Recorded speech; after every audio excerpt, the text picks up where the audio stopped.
Hello, Israel. I wish we could meet under better circumstances.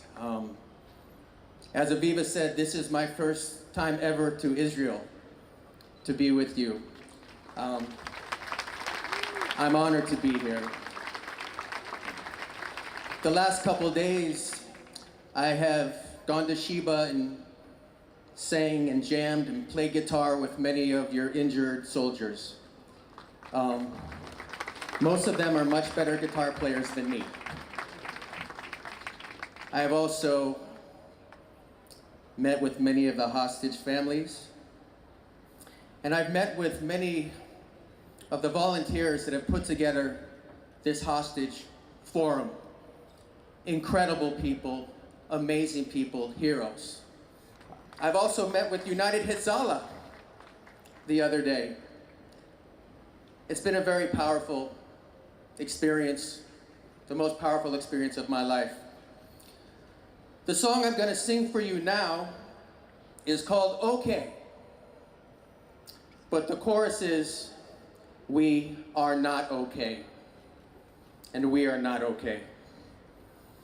The song is about October 7th, the Hamas attacks, the atrocities, the cultural aftermath, and frankly, what we are experiencing right now at this moment. And when I say we are not okay, I mean we. I am not Jewish.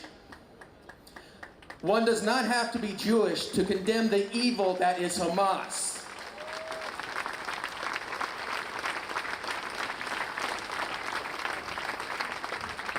One does not have to be Jewish to support Israel in their fight, our fight, for freedom, democracy, life, civilization against those who want to tear it down.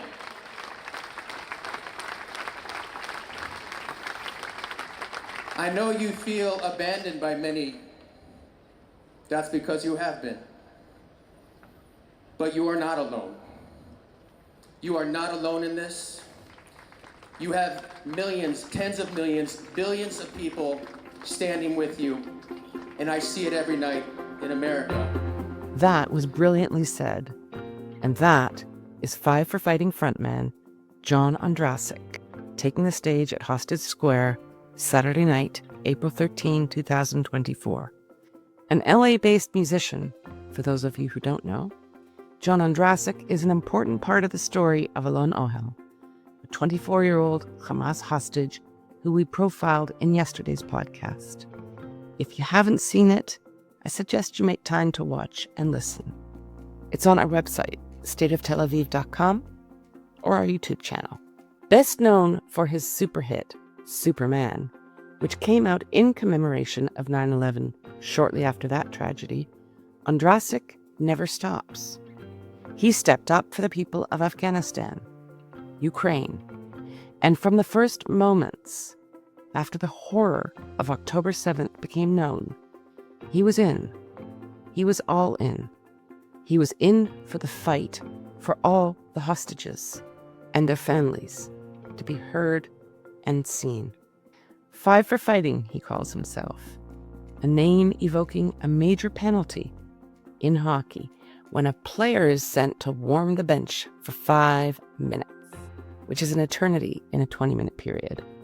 Fighting, that's the penalty, like old-fashioned fisticuff fighting. And John Ondrasik is someone who simply doesn't back down from a fight. No one is putting him in the penalty box.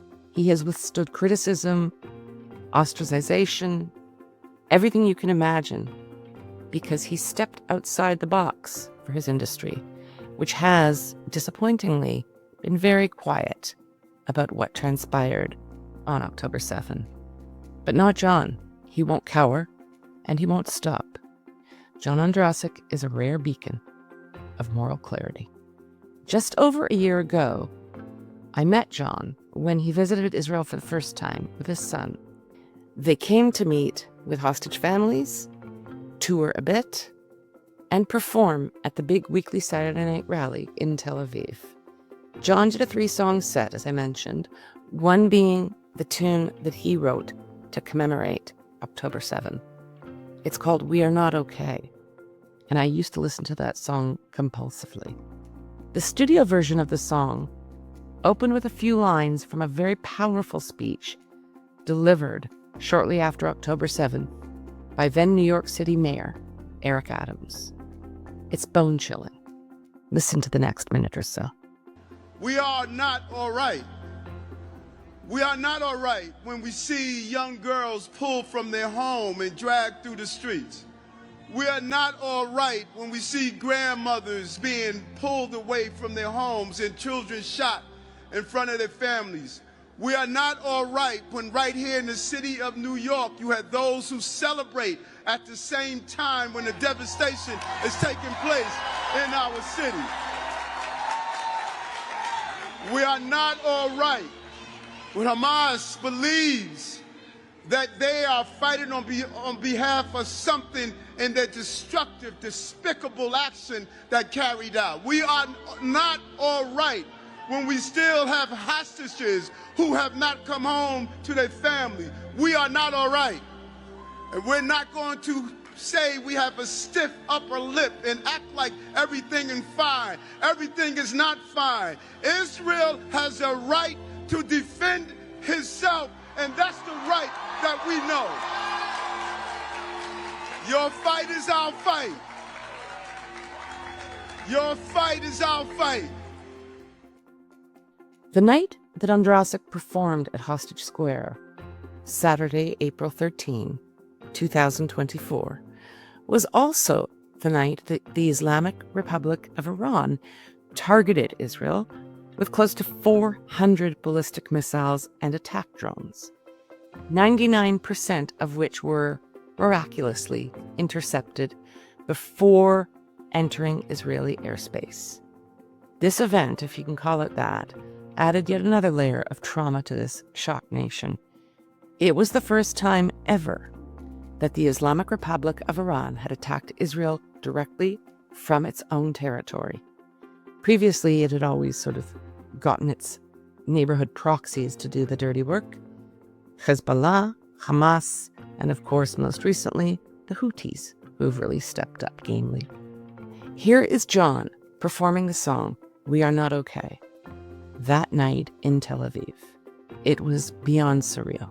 For me, that night was a turning point when I realized that I'm not safe anywhere, not even in the center of Tel Aviv, just a few hundred meters from the IDF headquarters, which, until that time, I think that not only did I think, but many people thought that that's probably one of the most secure locations in the country. Apparently not, because it was definitely targeted.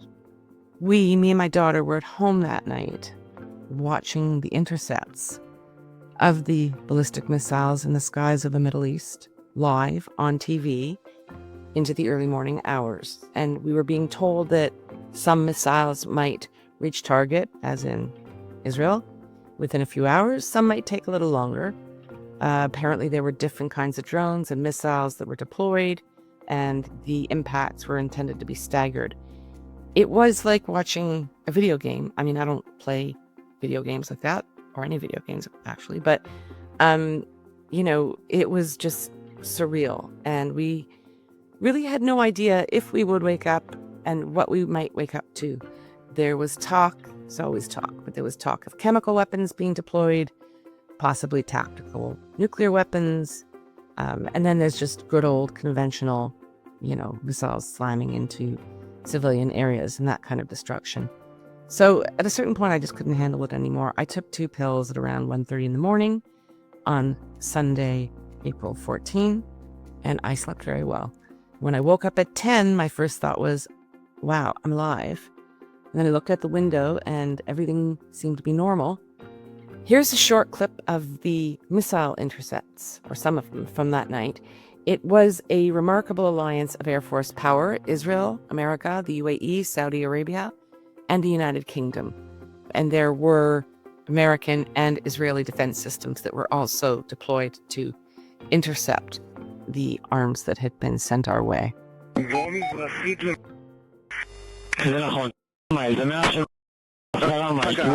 תקליטי למעלה. 2 שיגר. יש פגיעה. יש פגיעה ב2, המטרה הופלה. 4 שיגר על המטרה המזרחית ביותר. תל אביב. In this episode, John and I discuss that crazy time, and then we segue to discuss his recent involvement with the family of 24-year-old hostage Alon Ohel. We also get into the disgusting and recent spectacle at a major music festival in California recently, Coachella, when an Irish band, Kneecap, went full-on anti-Israel for a very enthusiastic crowd. For this episode, I caught up with John as he was driving through the heartland of Kansas on his way to yet another gig with his band. And since he was in his car, I don't have video, unfortunately, of the conversation. So we've done our best here at State of Tel Aviv to insert visual clips that are interesting, moments that you might enjoy seeing. But a lot of the interview on YouTube will be audio only. But hey, at least we've, provided the animation thing to keep it a little visual. Hey, we're small, we're independent, and we're doing our best. It's a great conversation, and I suggest that you give it a listen. And the clips that we intersperse are just fantastic. This, of course, is a companion podcast to the interview we published yesterday, which I think I already mentioned. It's on thestateoftelaviv.com as well as on YouTube, and it's with Idit Ohel, Alon's mother. We get into all kinds of things, and she really does not hold back. Alon is blinded in one eye by shrapnel, and he is at risk of losing sight in the other eye, but we know that it can be saved with proper surgery or surgical intervention. He has extensive shrapnel wounds all over his body. He has been starved, isolated, tortured, beaten, and humiliated. He has been held underground, chained. No light, no water, no hygiene. Since October 7, 2023. I'm Vivian Berkovich, former Canadian ambassador to Israel. Stay with us. So, good evening from where I am. I guess good afternoon where you are. Somewhere in the great state of Kansas. Right, John? Yeah, we're rolling from Lawrence, Kansas to Omaha for another show tonight. It's the Heartland, so it's very peaceful. Tell us what you're driving through, just briefly. What's it look like? I see a lot of cows, a lot of grain silos, a lot of green, and certainly one-way highway going through the small towns. So that's one thing I really love about kind of being a touring musician is you see America and the world in a way few people do. And you see the small towns, and it's very cool. I love the small towns. I love small towns. I mean, I'm more familiar with it in Canada, but there's such a great vibe. So enjoy the ride, and sorry to interrupt you, but we got stuff to talk about. Yes, we do. So wonderful to be chatting again.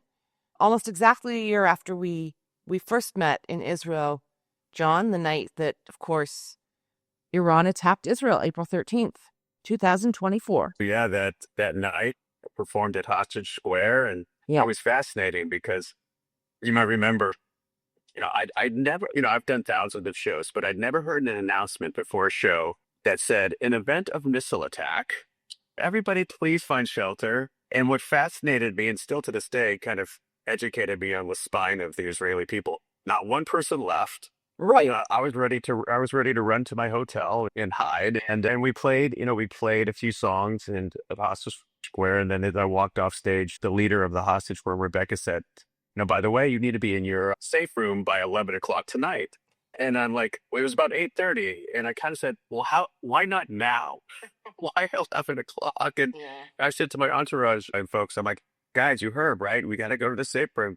I'm like, yeah, we heard, but hey, we got a dinner reservation, so let's go to dinner. I remember very well, you and I, we'd met earlier in the day and did an interview, and then you said, hey, come tonight. Well, I went to Hostage Square every night when I lived in Tel Aviv, but when you were there, that was the only time that I actually went around to the press area and stood right in front and took in your set. I think you played 3 songs, and it was absolutely magical. It was fantastic, and you were amazing.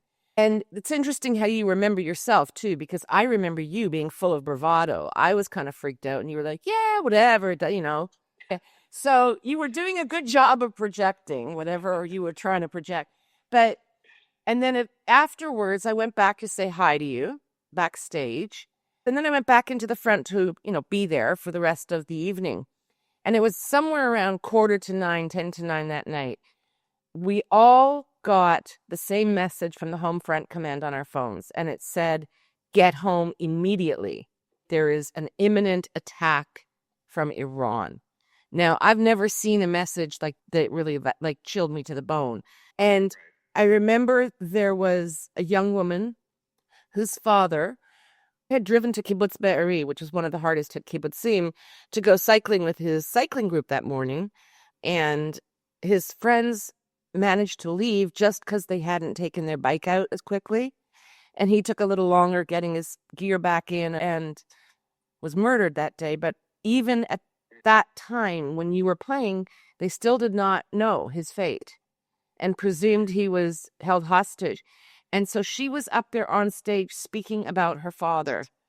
And I'm sure that every single person there felt just as I did, which was, how do we leave in the middle of her speaking?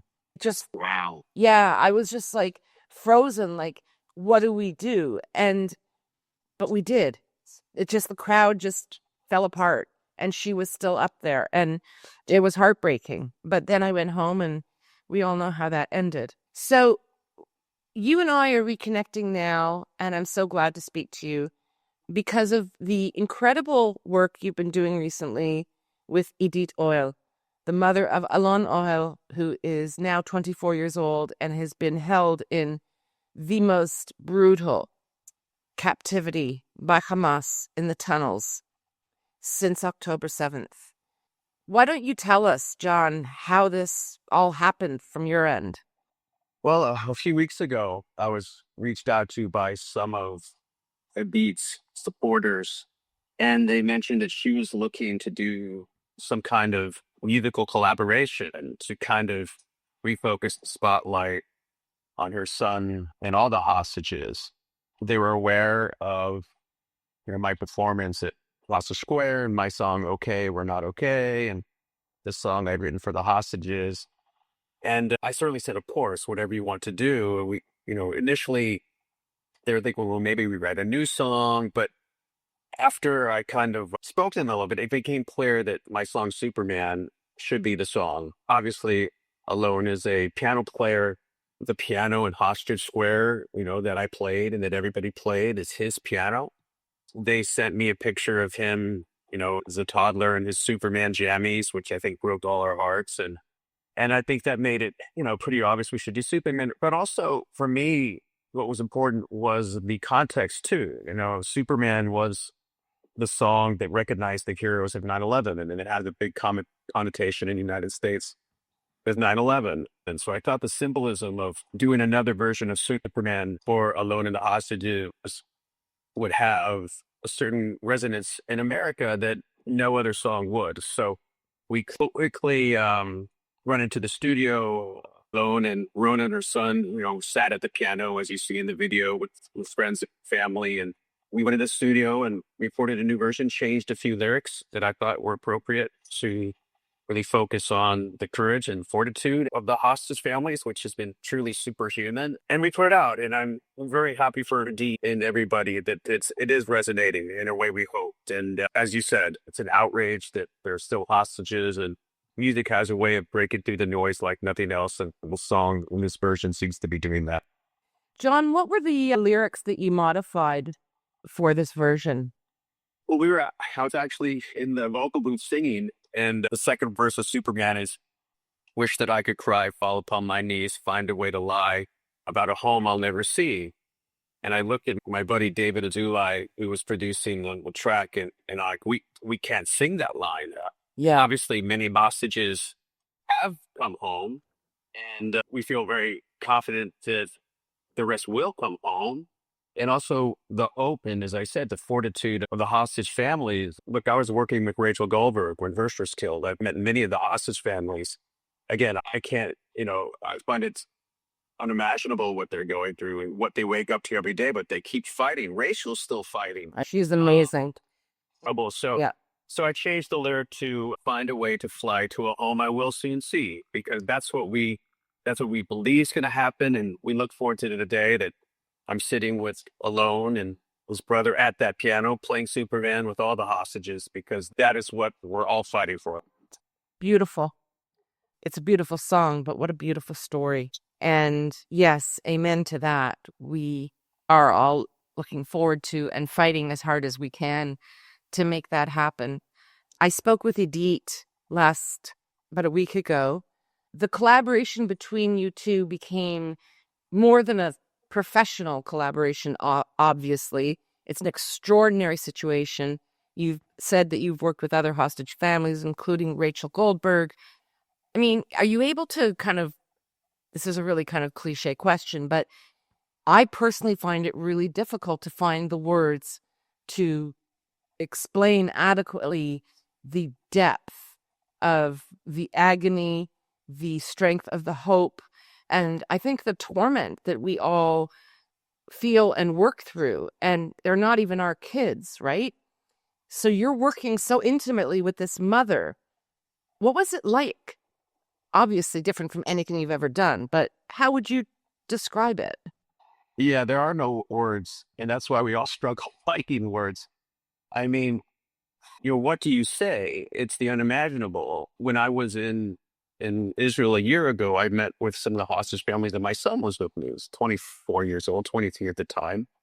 I was sitting with family members who had their children, basically my son's age, in tunnels in Gaza. And I kept thinking, these chairs could easily be different. And I could be sitting in that chair, and it could be my son in those tunnels. And I don't know how I could wake up in the morning. What I attempt to do is focus on the now. And when we talk, you're not going to ask, how are you? We know how they are. And so you focus on what we're doing. You also I take such inspiration and faith. Somebody, said the other day that these hostage families are one step closer to God. And I thought that's a good way of describing it. They have a certain spiritual fortitude that I think is intimate. So I take strength from them. I'm not naive to the situation. I'm not smiley and happy, but there are times to smile and times and move in a direction that is full of positivity, but we're never forgetting why we're here and what they're going through. So it's really a tightrope. I think it just goes through the history of the Jewish people. And there's a reason you win. And there's a reason you're really leading the fight for civilization. And I see that in these horrible realities, but the strength of Rachel and Idit, I think it's something that has changed me. And if anything, I'm grateful for that. It's so interesting. There are two comments you just made that really resonated with me. One is that, these people are so spiritual, kind of, I think close to God is the word you used, even if they're not religious. It's this incredibly strong spiritual quality and fiber. And I have a good friend who I bring on my political podcast frequently, Yaakov Katz, and he made that comment many, many months ago when we were talking about some of the less than appropriate treatment we felt these families received publicly. And he said, they're holy people. They're all holy people, and they should be treated in that way. And it was, to me, such a moving comment, as was your remembering or noticing that, when we connect, we don't say, how are you? And honestly, even in Israel, when just, you run into people, we often don't say that anymore because we haven't for so long, because what's the point? And you sort of start somewhere else, or I hope everything's okay, all things considered. But of course, especially with someone like Idit, how are you would seem cruel to someone obviously who knows. Yeah, it's just so, but these little niceties, these little kind of, reflexive gestures and expressions that we use in our day-to-day lives, we've dropped here. Yeah. Which is interesting, and you obviously picked up on that. John, I want to briefly, before I let you go, because I could talk to you all night, but you got to drive and I got to pack. But what I wanted to talk to you about, of course, is what transpired recently at Coachella during a performance of the Irish band Kneecap, who I admit I had not heard of until this happened. Can you just describe for our listeners who may not have heard about this, what happened at Coachella? For folks who don't know, Coachella is this kind of massive outdoor concert in the desert that goes for days. It's kind of like a modern day Woodstock, and they have many bands, iconic bands, and people camp out and for days. And it's kind of the who's who of rock concerts, and every big artist plays. And a couple of things happened. First thing happened was a band called Green Day. It's a very popular band. Came out and started doing, the Free Palestine thing. And they've done it many times before. And you kind of expect that. And of course, well, they kind of did their thing. And then, as you mentioned, an Irish band, Kneecap, came out and again started the Free Palestine thing. But it went to another level. It was, it was very kind of pro-Hamas.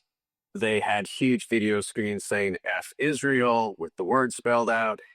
They, as the genocide screens, and they were, singing their kind of anti-Semitic, anti-Israel kind of rants, and the whole crowd was like singing with them. And it really looked like, I hate the word Nazi because everybody uses Nazi these days. Everybody's a Nazi, but it kind of looked like a modern day musical Nazi rally. And of course, some people were outraged. Some people thought it was great. But I think it was a reflection of where the music industry is and the collapse of the soul of the music industry. And I'm actually really glad, it was just kind of serendipitous, but I'm glad that the Superman video for Alone came out the same week. So many Jewish people could see, okay, there's another side of this. There's other artists that have songs that actually standing up against this rhetoric and the vitriol, and I frankly think it's evil. And since then, actually, there's been a little movement. All of their American concerts have been canceled. Of course, they have not been canceled in Canada, which tells you a lot about Canada, which is good. I think, that there is some pushback, and it became much more than a musical kind of story. It really kind of, I think, captured all of the news. And I think a lot of people forget that the vast majority of Americans support Israel. And you don't hear that because the media, the college campuses, and all, of course, the arts are loud and screaming and kind of radical. But it was certainly obscene to watch, and it makes me ashamed of my industry. And you've spoken out so clearly, strongly, unwaveringly from the very beginning. And, I know that you're not Jewish, and that comes up very often in interviews. I mean, frankly, that to me, that's irrelevant, but it does take a different level of kind of oomph for someone who doesn't have direct skin in the game to step up. I personally don't see it as a Jewish thing. I think we're just first up. I see this, and I expect you may agree that this is really a clash of civilizations. This is a clash between liberal democracy, Western liberal democracy and values, and a very different set of values. But you've commented frequently about how quiet your industry is. And there are so many Jewish people in the music industry in America. And I'm sure that you've spoken with many of them. What's your sense about why people who are Jewish in particular may be just kind of ducking for cover? It's inexplicable. Many Jewish artists, high-profile artists, many record companies are run by Jewish CEOs, many agencies led by kind of iconic Jewish business people. I don't have a good answer for you, Vivian. I would just have to say, I think they're cowards. Yeah. I think they're cowards. I think some of them have this kind of leftist woke ideology, and they're still kind of trying to reconcile that with the reality of October 7th. So one person said to me, well, there's 50 million Jews and billions of Muslims, and they buy records. And I thought that was so cynical and gross, but I don't have a good answer for you. It's one thing, as you said, that the music industry has been shamefully quiet, and all of these icons that have made their careers telling us that they are the leaders of human rights, Bruce Springsteen, Bono, Yeah. go down the list, Barbra Streisand, that they've shamed themselves. But yeah, Jewish artists that that can't even say free the hostages. It just shows how broken we are as a society. It's just how broken. At the same time, as you mentioned, Israel is leading the fight for civilization. When I was, working on getting people out of Afghanistan, virtually all of them Muslim, by the way, nobody said, well, you're not Afghan. Why are you doing this? I'm like, well, because I'm human and I care about people. When I was in the Ukraine, people didn't say, you're not Ukrainian. Why are you here? I'm like, well, Putin's the bad guy. And, with Israel, it's like, well, if Hamas is not evil, I don't know what is. So to me, this is just a moral issue, a fight for my kids' future. As you said, the college campus in America are similar to what's happened in Russia. And when I met with Sharansky in Israel, he said 20 years ago, somebody asked him, what's the biggest threat to the Western civilization? 20 years ago, Sharansky said, American academia. Yeah. And he's right. So I think this really is a battle for civilization. And unfortunately, Israel, as usual, and the Jewish people are the tip of the spear. Yeah, that's a very eloquent response. And frankly, if you had offered up some kind of pat explanation, that would have disappointed me because there isn't one, as you say. It's complicated and not, but there are so many motivations and types in the mix. But the silence really is deafening. And I doff my chapeau, as we say in Canada. I take off my hat to you, John Ondrasik, Five for Fighting, because you're one of those who stands up, you're counted, and you have such moral clarity that is so important and means so much to so many. And I really thank you for everything you've done and continue to do. Well, thank you, Vivian. It's always a pleasure. I look forward to coming back to Israel and sitting with you again and seeing your new home. Good luck talking. And send me pictures from your new kibbutz, and let's keep fighting and bring all our hostages home. Let's do it. And who's in for the cup this year, John? Speaking of Five for Fighting.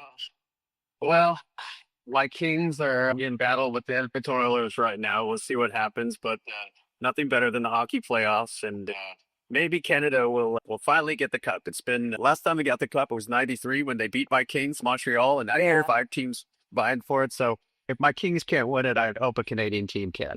Yeah, well, it's time for us to kind of reclaim our sovereignty, as they say, and that includes the Stanley Cup, in my view. Having grown up with 2 older brothers, I really do remember the original 6, and I'm willing to bet you that most of our listeners don't even know what I'm talking about. But I just established pretty serious hockey cred. So thank you again, John. Safe driving, safe travels, and I look forward to seeing you with Idit and Alon and all of the hostages soon. God bless. Thank you. I leave you now with the full audio-visual version of the revised rendering of Five for Fighting's Superman song.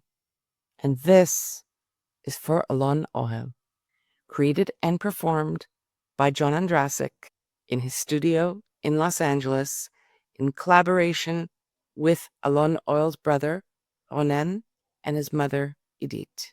Ronen and Idit are playing the yellow piano that they had installed at Hostage Square in Tel Aviv, a place of pain, solidarity, and a place to hope and grieve together. Thanks for being here, as always.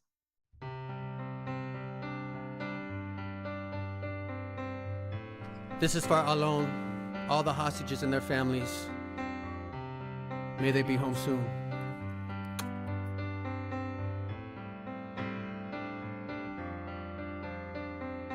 I can't stand to fly.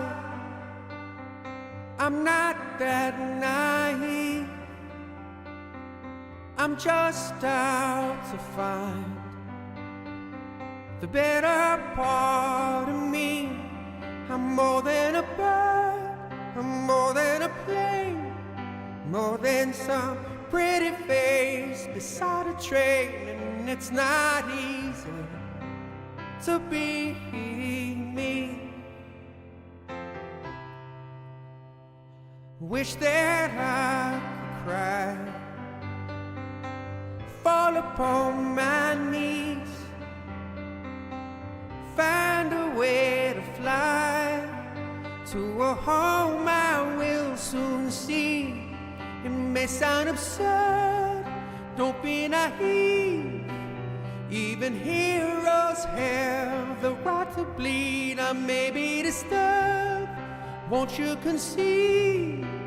Even heroes have the right to dream, and it's not easy to be me. Up, up, and away, away from me. Now it's alright, you can all sleep sound tonight. I'm not crazy or anything. I can't stand to fly. I'm not that naive. Men weren't meant to ride with clouds between their knees. I'm only a man in a funny red sheet, digging for kryptonite on this one-way street. Only a man, a funny red sheet, looking for special things inside of me, inside of me, inside of me, inside of me, inside of me. I'm only a man in a funny red sheet, only a man looking for a dream, only a man in a funny red sheet. It's not easy.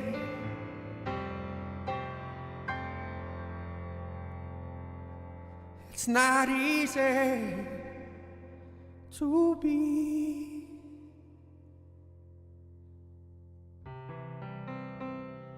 me.